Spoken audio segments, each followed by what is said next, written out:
Next, we're going to take a look at the date time control. So we'll go and grab the date time control from the Forms Control panel, and we'll place that on our designer canvas. Now remember, we're using responsive forms, so we have the ability to take those controls and place them on the designer canvas. You'll see the area highlight in which you're going to be placing or docking these controls. And if you wish to expand the control size, you can see that below we have the ability to either move right, move left, decrease width, increase width, delete or justify text within those control settings on the form itself. So for example, if I wanted to take this date time control and I wanted to make it a little bit larger, I can do that. But what I probably want to do first though is decrease the width on my title control and then increase the width on the date time control. And you can see where in our form now the preference is given to the date time control as it takes up more room. If we wanted to go back to where we were before, I'll decrease the width of the date time control, and then I'll increase the width of the single line text box control.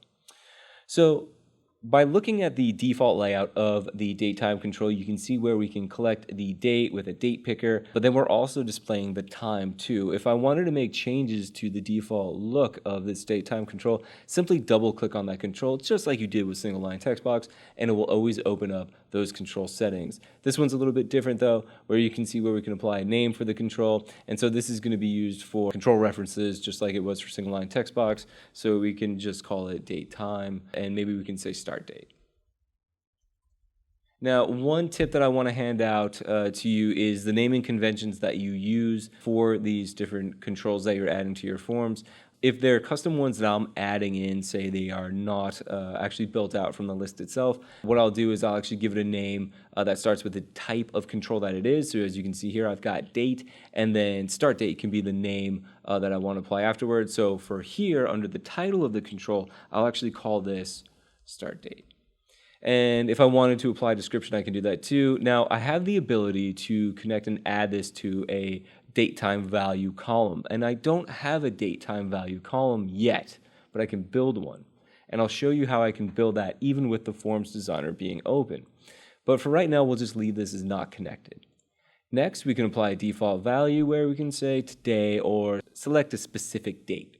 We'll just leave that blank. Now, as you saw, the default control shows date and time, and that's why it has a date only no setting. If we just want to show the date, simply choose yes for date only. Now, if you remember, we looked at this for single line text box already, but we'll take a look at the appearance. Same settings apply here for visible and enabled. Going into validation, you can see where we can do the required. Also, we can do compare, range, and regular expression. And then we have the ability to do some help text and string format. And so string format over here will help you apply a specific string format, maybe a country type string format to your date time control if you wish to have it render a little bit differently, or if you are showing time and date, or maybe you wanted to actually say the word Thursday. If you select Thursday on the control, here's where you can actually apply a specific string format. And if you wanted to actually go and grab those values, I'd recommend going over to MSDN or to TechNet articles that will go over the description of the different string formats to use.